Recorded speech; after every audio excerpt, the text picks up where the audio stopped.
اے ایمان والو، نہ تو اللہ اور رسول سے خیانت کرو اور نہ اپنی امانتوں میں خیانت کرو، اور تم ان باتوں کو جانتے ہو، اور جان رکھو کہ تمہارا مال اور اولاد بڑی آزمائش ہے، اور یہ کہ اللہ کے پاس نیکیوں کا بڑا ثواب ہے۔ مومنو، اگر تم اللہ سے ڈرو گے تو وہ تمہارے لیے حق و باطل کا فرق ظاہر کر دے گا اور تمہارے گناہ مٹا دے گا اور تمہیں بخش دے گا، اور اللہ بڑے فضل والا ہے۔ اور اس وقت کو یاد کرو جب کافر لوگ تمہارے بارے میں چال چل رہے تھے کہ تم کو قید کر دیں یا جان سے مار دیں یا وطن سے نکال دیں، تو ادھر تو وہ چال چل رہے تھے اور ادھر اللہ تدبیر کر رہا تھا،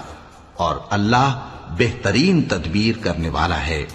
اور جب ان کو ہماری آیتیں پڑھ کر سنائی جاتی ہیں تو کہتے ہیں یہ کلام ہم نے سن لیا ہے، اگر ہم چاہیں تو اسی طرح کا کلام ہم بھی کہہ دیں، اور یہ ہے ہی کیا، صرف اگلے لوگوں کی حکایتیں ہیں۔ اور جب انہوں نے کہا کہ اے اللہ